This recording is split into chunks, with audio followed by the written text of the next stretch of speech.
giving them. The cooperation of the trainees, he added, dictates the success of their visit. Dr. Abdallah therefore thanked the Gambian community for a fruitful mission.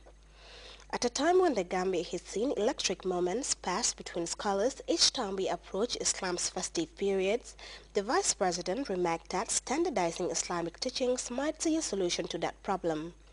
Training more than 200 Islamic scholars, VP Njai Saidi revealed, is a worthy cause. Peace is fundamental and an embodiment of the Islamic faith. But recent efforts, the Vice President says, by some interest groups, citing the Boko Haram claimed fatal blasts in Nigeria, are deliberate ones to smear the benign and peaceful nature of Islam. The Vice President says such a move to equip scholars with the truest principles of the faith is a commendable one. Mohamed Laming Toure, the Gambia Supreme Islamic Council Supremo, challenged the group to uphold the principles of the training, noting firm stance on the Gambia government in advancing the Islamic faith.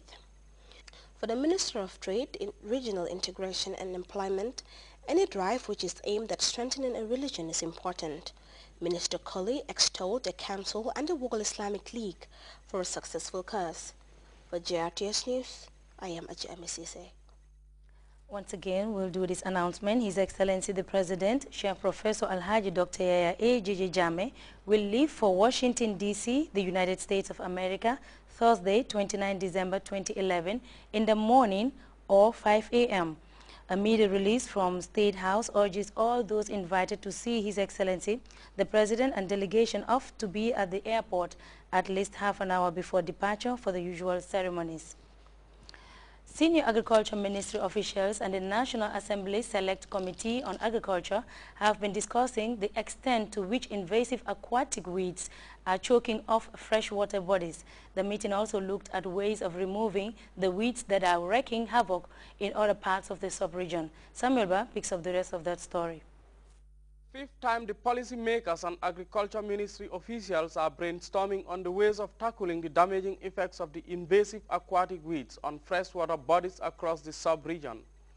This forum is organized by the Participatory Integrated Management of Invasive Aquatic Weeds under the National Agricultural Research Institute. This would be, I think, since the project started, the fifth workshop for policy makers. And the aim of this is just to sensitize the people on the effects of invasive aquatic weeds. This multinational project, bankrolled by ADB and the government of the Gambia, is largely premised on fighting out the invasive aquatic shrubs and their negative effects on our food production efforts. In the Gambia, this crusade started some 5 years ago, witnessing series of disbursements of funds and measures taken. In 2003, again, FAO did another study to update that ECOWAS study. But in both studies, the situation of invasive aquatic weeds in the Gambia was really marginalized because it was then considered that the only aquatic weed which was problematic was water hyacinth. For all the 8 beneficiary countries already struggling to achieve the Millennium Development Goals, the presence of invasive aquatic weeds is certainly an unwelcome development obstacle. The presence of the weeds in the water bodies of key production sites exposes these sites increasingly under constant pressure. Where there is no control of this invasion, habitat destruction and degradation. The aquatic weeds invade in a phenomenal speed, officials say. And in just 4 years, it covered this vast region of 850 meters in the Kotu Valley stretch. The situation worries the officials. Ansumana Jaju is the principal research officer at the National Agricultural Research Institute. One of the things to ensure sustainability of the project after the project phase out is to make sure that you give the farmers a package of technology that is affordable and also is available. Sometimes it can be available, but it may not necessarily be affordable. This might be the 5th time for such a convergence to happen, but the apparent increasingly intrusive nature of these unwanted plants into our freshwater swamps calls for the development of another program to further strengthen its controlled efforts. Samuel Ba, GRTS. Implementation of Article 6 of the Women's Protocol, the 6-month maternity leave with pay granted to lactating women or with comparable social benefits without loss of employment were the focus of a recent advocacy seminar organized by the Gambia Food and Nutrition Agency. Fatou Kamarakebe picks up the rest of that story. Milk is simply remarkable. Compared to other formula options in the market, it is again simply not a match. It provides immunological, nutritional, and developmental benefits. Studies have shown that babies who were never given breast milk tend to have more problems with ear and respiratory infections, gastrointestinal issues, obesity, and diabetes. Going a step further, some studies have even suggested that breastfed babies are more intelligent than those raised on a bottle.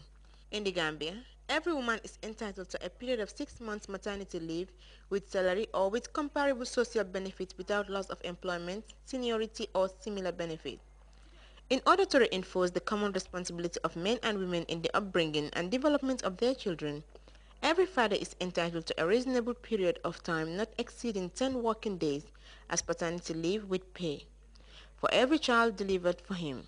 All this is to ensure that every child receives at least 6 months breastfeeding to ensure a healthy life. The private sector is the engine of growth and the largest employer in which women are key actors in the Gambia and elsewhere. As such, their role and active involvement in the effective implementation of the prohibition of the Women's Act is essential. Babukar Cham, Program Officer at Governor, dilated on the areas his institution made tremendous achievements. Governor have strived in the areas of health and nutrition education, food supplementation to pregnant and lactating mothers, partnership and collaboration with like-minded institutions and individuals to promote its goals. The maternity leave is of significant importance to babies as it gives them adequate time with their mothers at such a crucial period of their infancy, affirms Hannah Foster of ACHRD. Once you support the woman, you are supporting the family, and one can help contribute towards nurturing their babies, the young children. It is shown that to have significant and immediate as well as long-term benefits for the children's well-being, their families, and indeed society. As a growing body of evidence shows, interventions in early childhood are as much more effective than those in later life. Good nutrition is important to human health, and the Nana Boss Modufal says ensuring good health starts in the womb down through all human development stages, including breastfeeding.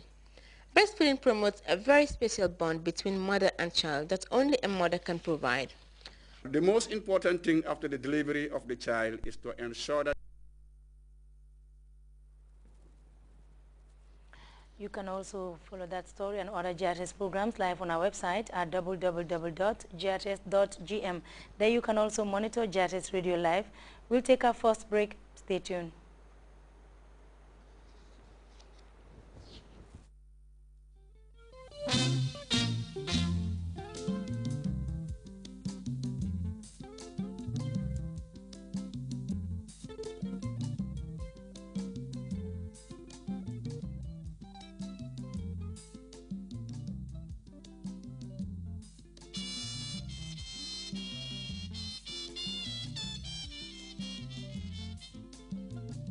Have fun with AfriCell. Play your favorite song to your callers with the AfriCell Fun Ring service.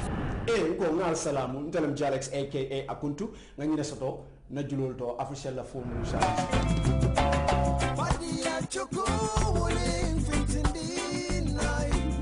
Yo ko 10687 wala mala koti. Hey Rabakola wouldn't say wo. Hey Rabakola wouldn't say wo. Hey, uko kaya ba ko la woni se wo 11113 wala mala konti.